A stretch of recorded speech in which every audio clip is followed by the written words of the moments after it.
마수가 가려줘. 더 세기. 세기. 시장님이 시키는 대로 일단은 OTP도 재발급하라 해서 다 재발급하고 다 넘겨줬습니다. 당장 내일도 올라오실 수는 있어요. 그냥 본인은 이제 와가지고 물기만 하면 돼요.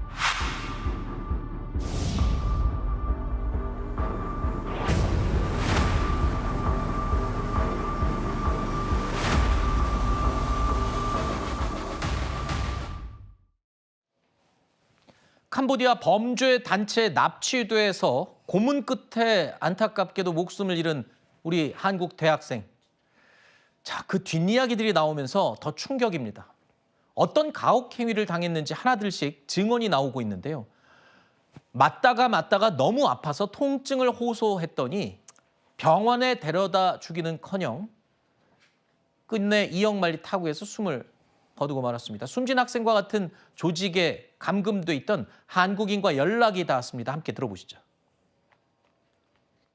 날카로운 종기로 맞아가지고 뼈가 보여있었어요. 목부터 머리까지 팔다리 다 피멍이었고요. 이 친구가 계속 한국말로 아픕니다. 병원 좀 보내주세요. 한숨 잘 먹고 잠 많이 자면 금방 회복해. 숨을 못 쉬겠어요 형들 막 이러더라고요. 외국인 3명이랑 제가 부축해서 1층 픽업 트럭에 태웠어요. 차에서 벌써부터 몸이 축 늘어져 있었어요. 그냥 단순 폭행이 아니라 아주 심한 고문 행위에 가까운 그런 폭행이었던 것 같습니다. 아무리 감금된 상황이라지만 아픔을 계속 호소했던 것으로 봤을 때 병원에만 제대로 데려갔으면 살릴 수 있지 않았을까 하는 아쉬움이 남는데요. 지금 추가로 저렇게 고문 행위까지 구체적으로 나오면서 정말 충격입니다. 그렇죠. 지금 영상으로 만나보신 것처럼 이 진술이 나온 사람 역시도 피해자였습니다. 캄보디아에서 감금 피해를 겪다가 지금 안타깝게도 목숨을 잃은 그 대학생을 7월에 만났다고 하면서 구체적인 상황을 전하고 있는 건데요. 이미 처음에 만났을 당시에도 부상의 정도가 너무 심각해서 이미 건강이 정말 좋지 않았다는 그런 이야기를 하고 있습니다. 뿐만 아니라 계속해서 고통을 호소하면서 병원에 보내달라고 이야기를 했음에도 불구하고 항생제 먹고 물 먹고 잘 자면 낫는다라는 말로 일관했다는 겁니다. 제때의 치료만 받았어도 이 아까운 목숨 살릴 수 있었을 텐데 너무나도 큰 아쉬움이 남고요. 네. 결국 정말 건강이 극도로 안 좋아진 상태에서 병원으로 옮겼지만 이미 병원으로 가는 차에 올라탔을 때부터도 몸이 축 늘어섰던 상태였다는 진술까지 나오고 있습니다. 네. 이 구체적인 정황이 나올수록 정말 화가 납니다. 자, 숨진 이 한국인 대학생은요. 야간에 돈을 벌기 위해서 택배 일 아르바이트도 하고요. 또 눈이 오면 집 마당을 부지런히 쓸던 아주 평범하고 착한 대학생이었습니다. 또 동물을 좋아해서 개와 닭도 정성스럽게 키워서 기억에 남는 그런 학생이었다고 합니다. 누구나 그렇듯 하고 싶은 것도 먹고 싶은 것도 많았을 정말 꿈이 많은 청년이었습니다. 자, 그런데 이 숨진 학생과 같은 대학 선배가 바로 이 캄보디아에 가도록 모집책 역할을 한 것으로 알려지면서 충격을 주고 있습니다. 이게요, 단적인 예입니다. 그만큼 이 캄보디아 범죄단체에 끌려갈 수 있는 이런 일들이 젊은이들, 특히 대학생들 사이에 만연해 있다는 거잖아요. 그렇죠. 그러니까 캄보디아로 애초에 왜 떠나게 되었느냐 그 부분에 있어서는요. 한국인 모집책, 심지어 피해자와 같은 대학 선배였던 이 모집책의 역할도 있었던 겁니다. 그러니까 캄보디아에 좋은 일자리가 있다고 좀 꿰어낸 그런 부분인데 일단 이 일자리를 권한 이 선배 역시도 지금 구속 상태에서 기소가 된 상태입니다. 그러니까 대포 통장이라고 하죠. 범죄 수익을 이렇게 세탁하기 위해서 본인 계좌를 빌려주면 되고 이 본인 계좌를 가지고 이 캄보디아에 방문하게 되면 고액의 수수료를 챙길 수 있다는 미끼를 내건 겁니다. 자, 그러니까 학교 선배한테 속아서 그리고 이 학교 선배는 이 목숨을 잃은 대학생을 꼬드겨서 저런 범죄 단체의 후배를 넘겨버린 셈이죠. 숨진 대학생뿐만이 아닙니다. 한국 청년들, 젊은이들이 캄보디아 현지 범죄 조직에 감금됐다가 풀려나는 일이요. 한두 번이 아닙니다. 뒤늦게 지금 우후죽순 알려지고 있습니다. 최근에 제주도에서도요. 20대 청년이 똑같은 방법으로 이 감금이 되면서 부모님으로부터 몸값으로 3,500만 원 상당의 코인, 가상화폐를 요구해서 이를 결국 지불하고 나서야 풀려났다고 합니다. 또 있습니다. 경남 창원에서도요. 20대 남자, 여자 두 사람이 가상화폐로 1,600만 원을 몸값으로 지불한 뒤에야 풀려나는 사례가 신고가 됐습니다. 자, 같은 대학 선배가 모집책 역할을 하고 있고 또 2030 청년들의 피해가 계속 이어지고 있습니다. 그만큼 대학생과 젊은 사람들 사이에 만연하다. 이건 누구라도 속을 수 있다. 그리고 지금 학비 때문에 조금만 돈을 몇 푼 더 준다고 하면은 좋은 일자리인가 싶어서 갈 수도 있다는 거잖아요. 위험에 노출된 상황입니다. 맞습니다. 그러니까 한국에서 취업이 조금 어렵고 난감한 상황에서 더구나 뭐 한 달에 1,000만 원씩 또 쉽게 계속해서 볼 수 있다고 유혹을 하니까 사실 젊은 청년으로서는 또 해외 가서 여행도 하면서 돈도 벌 수 있다는 그런 그 어떤 솔깃한 마음이 들 것 같습니다. 그래서 보통 이 피해자를 보면은 이렇게 취업 사기에 당하거나 아니면 어떤 뭐 카지노라든지 술집에 여행을 갔다가 또 납치를 당하는 경우도 있다고 합니다. 네. 그렇기 때문에 이것은 전체적인 사회적 문제로 지금 떠오르고 있기 때문에 이 문제에 있어서는 정부가 책임지고 예방을 하는 것이 중요하다 이렇게 보여집니다. 네. 자, 문제는 이겁니다. 지금 우리가 이렇게 방송으로 이 위험함을 알리고 있는 이 순간에도요. 이 캄보디아 행을 유인하는 불법 취업 사이트들이 우리 청년들을 타깃으로 지금 꼬드기고 있다는 겁니다.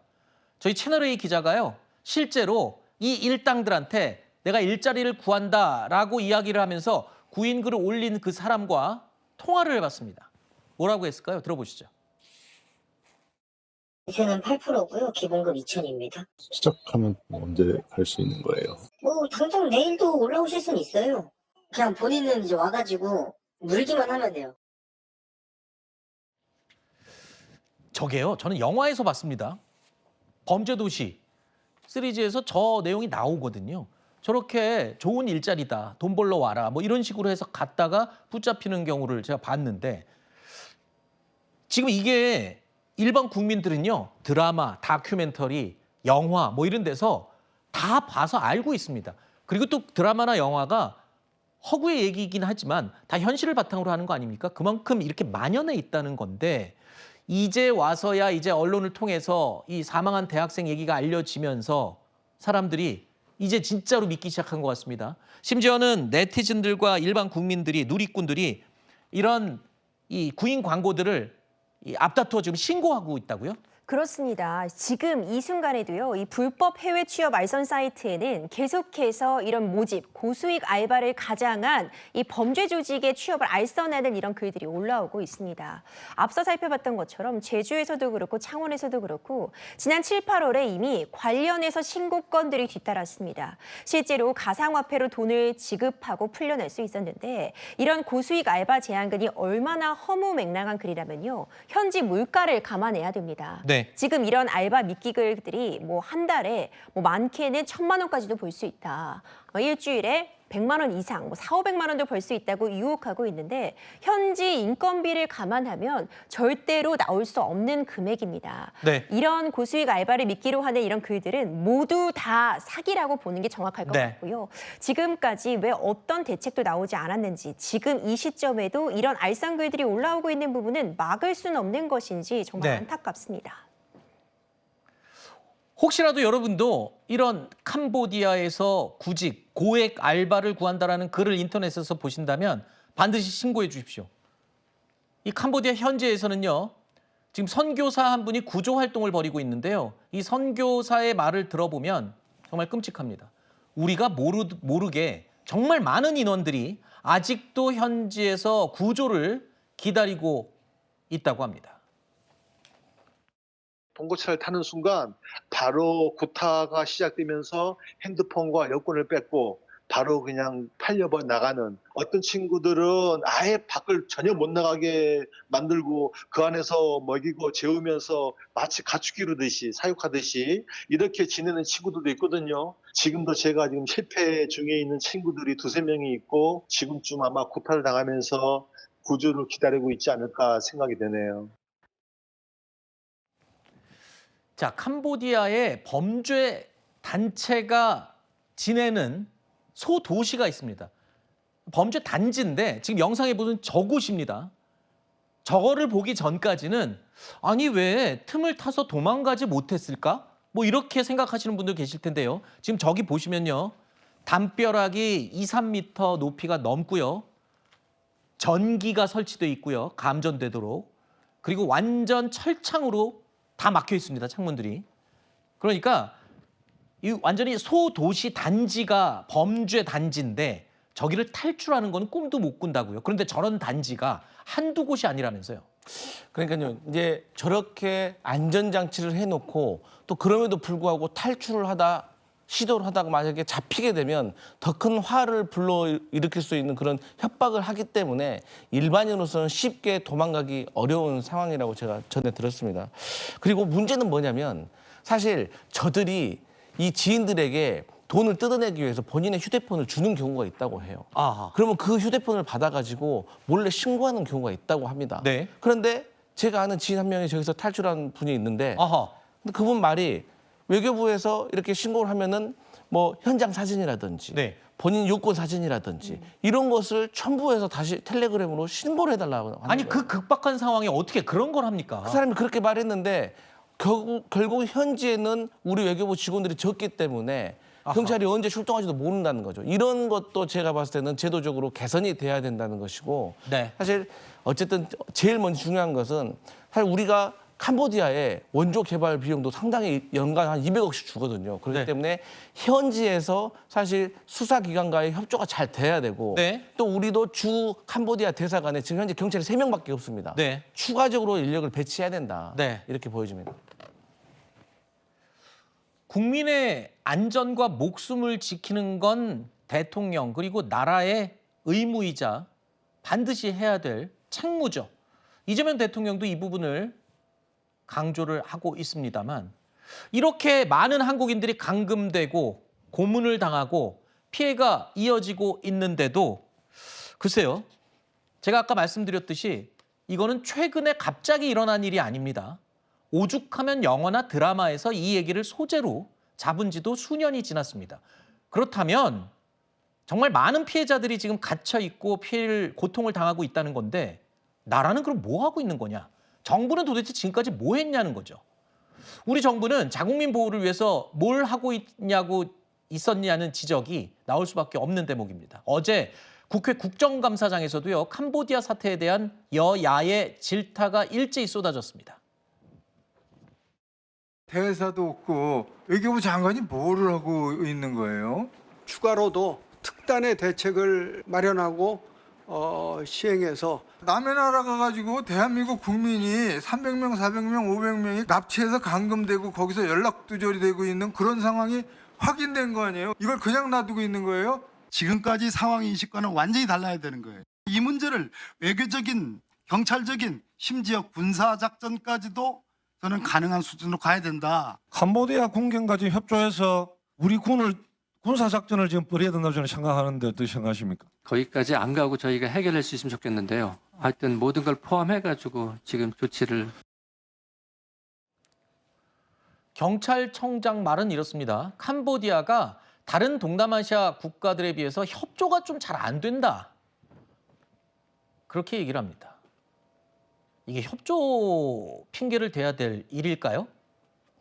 마냥 협조해 주십시오. 우리 국민들 좀 데리고 오게 협조를 해주세요. 이렇게 해야 될 일은 아닌 것 같은데요. 자, 이 때문에 아까 들으신 것처럼 군사작전이라도 해야 되는 거 아니냐라는 얘기까지 나오는 겁니다. 캄보디아가 한국의 공적 개발 원조, 그러니까 우리가 돈으로 도와주고 있습니다. 4천억 원 이상을 캄보디아에 우리가 도와주고 있습니다. 이 공적 개발 원조는 다 받아가고 또 우리 한국인을 상대로 범죄가 이렇게 만연한데 여기는 비협조적이다? 너무 화가 나는데요, 이거는? 있을 수 없는 일이죠. 이번 사안 같은 경우 이 억울하게 목숨을 잃은 이 한국인 피해자, 가해자는 중국 국적인이 했습니다. 이 중국 국적 3명이 현재 캄보디아 현지에서 구속 상태에서 재판을 이어가고 있고 다른 가해자들도 지금 추적 중이지만 이 범죄가 일어난 장소는 캄보디아입니다. 이 가해자들을 잡고 처벌까지 지금 캄보디아에서 이루어져야 되는데 우리 자국민을 위한 조치들 당장 시행돼야 되고요. 코리안 데스크를 설치해야 된다. 추가적인 경찰 인력들이 파견이 되어서 합동으로 부검을 하고 이후에 수사 과정에서도 참여해야 된다는 논의를 할 단계가 더 이상은 아닙니다. 네. 논의가 아니라 이제는 즉각적인 설치가 이루어져야 될 시점이 아닌가. 외교력이 정말 총동원돼야 되는 상황이 아닌가 생각이 됩니다. 대변인님은 어떻게 보세요? 이거 정치권에서도 또 여야가 지금 한 목소리를 내고 있습니다만 제가 아까 했던 말 공감하십니까? 지금 이렇게까지 만연하고 하루 이틀의 일이 아닌 드라마, 영화의 소재가 되고 있는 상황에서도 외교부는 도대체 뭘 한 건지. 아까 말씀하신 전화를 해서 신고를 했더니 사진하고 신분증하고 이걸 보내라 그랬다? 저는 진짜 그게 사실인지 궁금할 정도입니다. 저는 최근에 14명? 네. 이 이제 탈출을 해가지고 지금 한국으로 귀환하신 분 중에 한 분이 제 이제 지인 중에 한 분이어서 제가 들은 얘기거든요. 근데 이제 문제는 뭐냐면 사실 2024년도에 네. 외교부에서 행안부에다가 지금 말씀하셨던 것처럼 이 코리안 데스크가 없고 그다음에 경찰 인력이 3명밖에 되지 않아서 추가 인력을 요청을 했습니다. 네. 근데 행안부에서 거절을 했어요. 네. 그러니까 상황 인식이 부족한 것이죠. 네. 그렇기 때문에 이것을 제도적으로 조금 해결할 수 있는 것을 이번 기회에 반드시 만들어야 되고 또 국회에서 말했던 것처럼 사실 미국 같은 경우는 바로 군사작전에 들어가기도 합니다. 아, 그럼요. 특수부대가 들어가가지고 그렇기 네. 때문에 저희도 말씀하셨지만 얼마나 많은 예산을 우리가 캄보디아에 지금 주고 있습니까? 우리가 이런 대우 받으려고 한 겁니까? 그렇죠. 그래서 저는 이런 게 이루어지지 않으면 캄보디아와의 수교를 단절한 한이 있더라도 네. 저는 현지 경찰과 군의 어떤 협조를 받아야 된다고 생각을 합니다. 알겠습니다. 지금 이 시간에도 지금 고문당하고 갇혀 있는 사람들이 많습니다. 빨리 해결이 돼야 되겠죠.